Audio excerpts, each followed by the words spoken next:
Welcome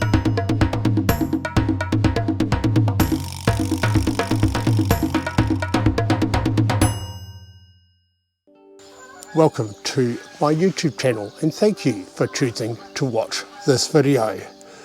My channel was 3 years old on Friday, the 3rd of December, and this video is to celebrate the top 10 videos for the last 12 months.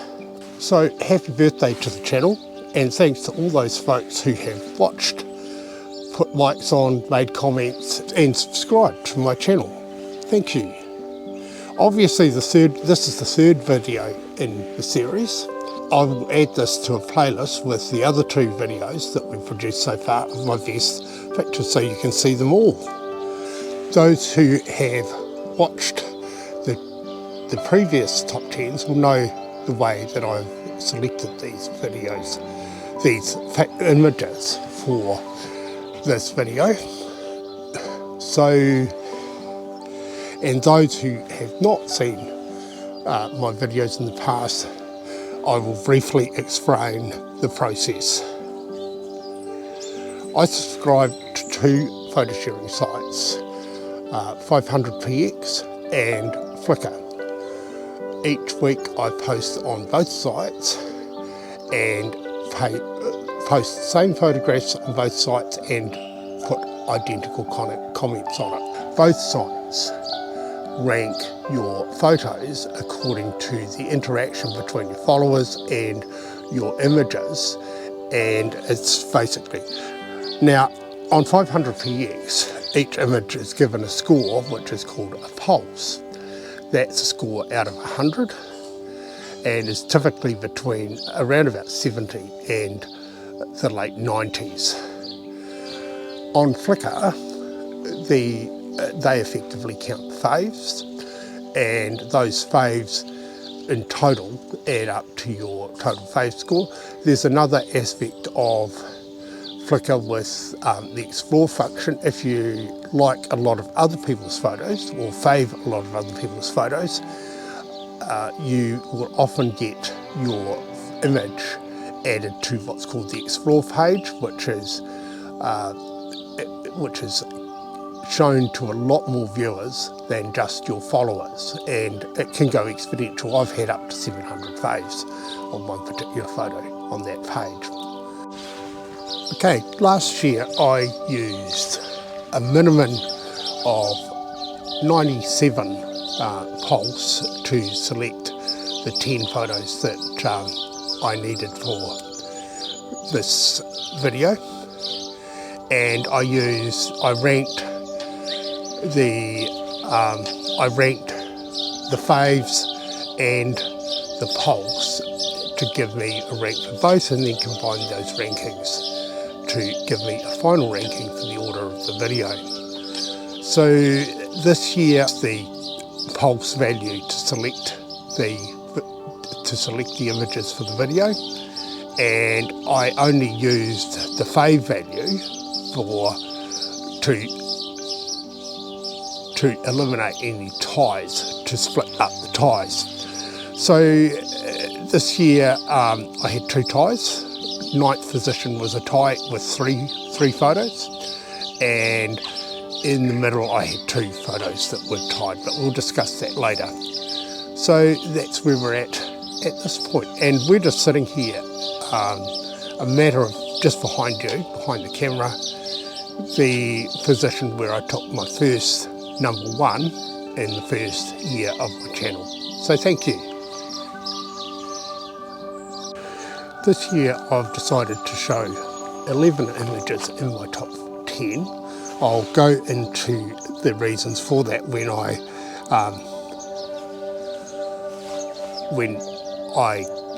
show the pictures. But as I said before, 3 were tied for the 9th position, and I felt that the 11th place one, after I separated them using the faves, I felt that the 11th place one had just as much merit to be included as any of the others. I'm also going to discuss the images in 3 groups of between 3 and 5. That is one because I think in some ways they have factors in common, and in other ways, and they naturally fell into those groups. And I also want to avoid repeating myself. Having said all that, let's start with the 11th to 9th places. They all share the same pulse of 97.1. The 11th is the H-Head Rainbow, and it has faves of 108. 10th place is the Manawatu Riverbank. It has the same pulse and faves of 121. 9th position is Eslings Road Pano with faves of 140. The 11th, the main reason for including this was that the image is a great image, and it's among one of my first iPhone photos with my iPhone Pro Max. I love Apple ProRes. It's a beautiful digital negative to process. Number 10, I'm pleased with this. I'm real pleased that it made the cut, because it's the first in my Golden Triangle composition series, and hence it's worthy of a place. Number 9, this image really got me excited. I love the dramatic weather, but this combination of fog and frost was amazing. The next group are not panoramas. They represent genres that I regularly photograph. 8th place is the Tui, with a pulse of 97 and a fave of 85. 97.2, sorry. 7th is the image of Hallblock Road. It has a pulse of 97.4 and faves of 195. 6th place image is Martin Shack. It has a pulse of 97.4 and faves of 441.